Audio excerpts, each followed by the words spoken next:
This dip was real. There was actually a sharper dip during 2008 US subprime, and this is what we call the Lehman Brothers global financial crisis, where Lehman Brothers collapsed and also Fannie Mac collapsed as well. And this sharp rise occurred in US very drastically. In Singapore, this dip was for a period from 2008 October to 2009 April. And that was 6 months. And remember that very clearly. I was in the market. The whole sentiment was like, oh my goodness, my property price is going to crash. During that period of time, there were properties on fire sale. And a lot of people bought properties at a very low price during that season. However, it was very short lived because people were trying to wait and wait until 2010 that the market just continued to rise up until 2013. And if you notice, this recovery was so strong that our government has to place in close to 9 rounds of cooling measures. And Mr. Andrew is correct in the sense that 2013 there was a drop in the market because 2013 it was called the grandfather of cooling measures. Why was it called the grandfather of cooling measures? Is because TDSR just took everybody by surprise.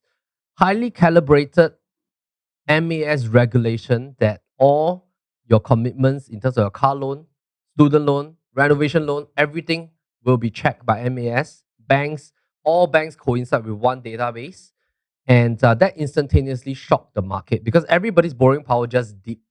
So there was a drop in pricing. If you look at the volume, it dropped drastically. And of course, that was the introduction of ABSD. Plus, it was a accumulation of 9 rounds of cooling measures on this table. Basically, look at this. One round, September 09, after this actually after Lehman Brothers, they stopped the interest absorption scheme. Now, last time, when you buy properties, your monthly installment is so low because you don't have to pay principal. You only pay interest. So last time when you buy a property, let's say your monthly installment is supposed to be 4,000, you only pay 1,000. You don't have to pay the principal, and they stopped the scheme.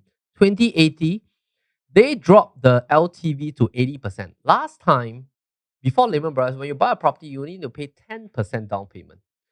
So they dropped to 80, and then they dropped further second loan to 70. So last time, when you buy two properties, both properties can get 90% loan and both properties can get 80% loan as of Feb 2010. And then they introduced the seller stamp duty, and then they started introduce ABSD. And this is, of course, the grandfather of the cooling measures where suddenly this thing came in June 2013. That technically shocked the market. And this gentleman is correct.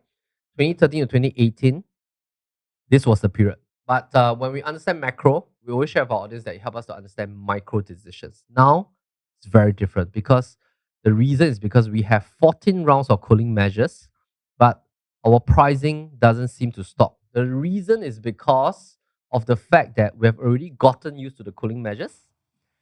Everybody now buys a property, they don't have to pay 25% down payment. Stamp duty, you have to pay 4 to 6%. You have to hold for 3 years seller stamp duty period. You are ready to own the property. So combining all this, of course, I do not want to repeat the whole Nuggets on the Go episode. This basically is the key reason why now our pricing is very different.